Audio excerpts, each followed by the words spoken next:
नमस्कार दोस्तों, स्वागत है आपका फुर्सत के पल फ्रॉम देहरादून में। और आशा करती हूँ दिवाली, भैया दूज, ये सारे त्यौहार आपके बहुत अच्छे गए होंगे, बड़े मज़े में गए होंगे। मेरे को तो देखो फुर्सत ही नहीं लग पाएगी, मैं वीडियो डालूँ, काफ़ी लंबा समय हुआ है और मैं नहीं डाल पाई, क्षमा चाहती हूँ।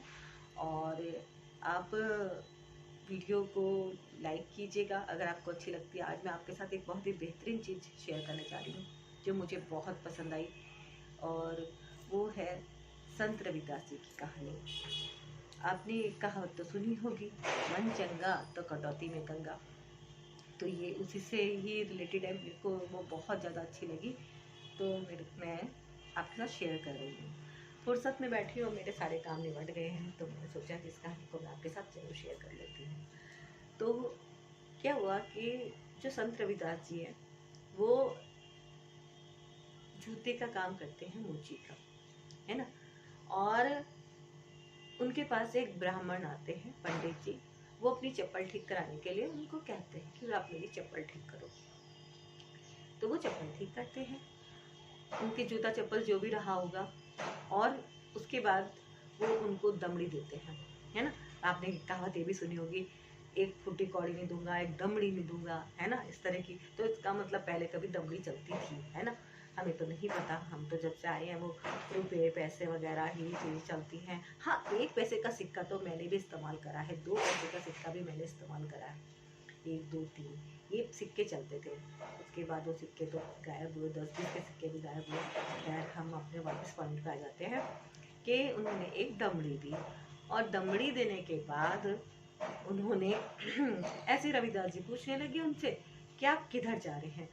तो उन्होंने बोला, पंडित जी ने, कि मैं तो गंगा स्नान के लिए जा रहा हूँ। तो कहने लगे अच्छा।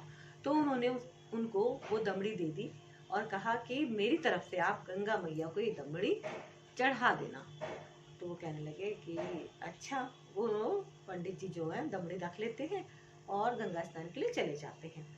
अब होता क्या है कि वो स्नान करते हैं और वापस आने लगते हैं, तो उनको अचानक से दिमाग में आता है, ध्यान आता है कि अरे मेरे को तो दमड़ी दी है संत रविदास जी ने, और मैं उन गंगा मैया को समर्पित कर देता हूँ।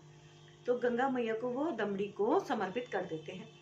अब वो समर्पित करते हैं, इतने में क्या होता है, एक हाथ प्रकट होता है गंगा में, गंगा जी में से एक हाथ प्रकट होता है, और उसके अंदर बड़ा ब्यूटीफुल सा कंगन होता है। और वो कंगन उनको वो दे देते हैं, पंडित जी को, गंगा माता, और कहती हैं कि मेरे भक्त को तुम ये कंगन मेरी तरफ से दे देना। तो पंडित जी उस टाइम पे कहते हैं अच्छा, और बात यहाँ पे खत्म हो जाती है, वो चले जाते हैं। अब उनके मन में लालच पैदा हो जाता है। लालच ऐसा पैदा होता है कि वो सोचते हैं कि इतना प्यारा सुंदर सा कंगन है, तो बहुत कीमती लग रहा है, इसको मैं कहाँ बेचूं। तो उन्होंने सोचा कि मैं कहाँ बेचूं। तो वो जो है सोचते हैं मैं राजा के पास लेके जाता हूँ, और इसकी कीमत तो मुझे बहुत भारी मिल जाएगी। बात तो सही थी कि वो कीमती कंगन था, उसकी कीमत कोई आम आदमी तो जल्दी से दे नहीं सकता था। तो उन्होंने सोचा राजा इसकी कीमत भरपूर देगा। तो वो चले जाते हैं राजा के पास, वो कंगन दिखाते हैं राजा को, कहते हैं मैं इसको बेचना चाहता हूँ और आप इसको खरीद ले, बहुत ही मूल्यवान कंगन है। अब वो अपने राजा कहते हैं ठीक है। तो राजा अपनी रानी को दिखाते हैं, और रानी तो उस कंगन पे बहुत मोहित हो जाती है, इतना मोहित होती है, कहती है हाँ मुझे तो ये कंगन चाहिए चाहिए। लेकिन वो कहने की मेरे एक हाथ में कंगन होगा और दूसरे में नहीं होगा तो मुझे अच्छा नहीं लगेगा, तो मुझे तो ऐसा ही दूसरा कंगन चाहिए। अब तो ये धर्म संकट पड़ जाता है पंडित जी को कि अब वो क्या करेंगे, दूसरा कंगन कहाँ से लेके आएंगे, क्योंकि उन्होंने तो वो कंगन किसी से खरीदा नहीं था। तो अब क्या होता है कि वो जो है राजा जो है बड़े उससे कहता है कि भाई मुझे तो एक कंगन से बात नहीं बन रही है, दूसरा कंगन चाहिए चाहिए, मेरी रानी को दूसरा कंगन चाहिए चाहिए, तुम कैसे कैसे भी करके दूसरा कंगन जरूर लेके आओ। तो फिर तो जो होते हैं पंडित जी वो क्षमा याचना करने लग जाते हैं, कहते हैं कि मेरे पास तो ये कंगन है नहीं, और मैंने तो ये इस तरह से गंगा माता ने दिया मुझको तो, और रविदास जी के लिए दिया, तो ये कंगन तो अगर आपको दूसरा चाहिए तो वो ही दे सकते हैं, मैं नहीं दे सकता, और आप मुझे क्षमा कीजिए। अब राजा की समझ में आता है कि देखिए है ऐसा भी हुआ है। तो वो सब के सब इकट्ठा होके जाते हैं रविदास जी के पास। और रविदास जी बैठे होते हैं, अपना काम कर रहे होते हैं।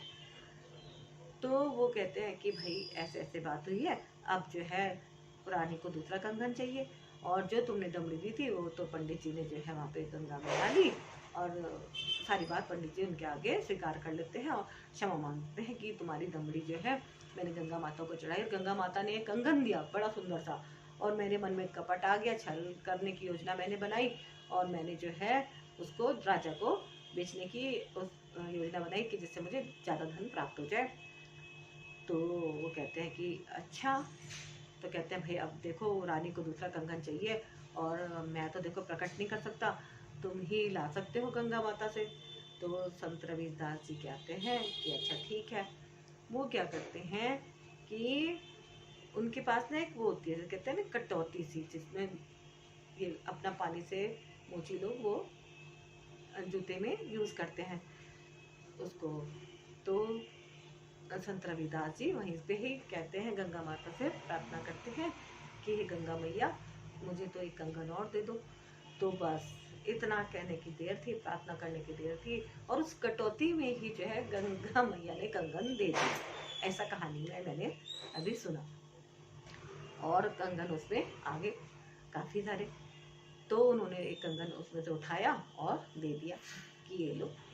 और सब लोग कहने लगे भाई ये तो बड़ा ही चमत्कार हो गया।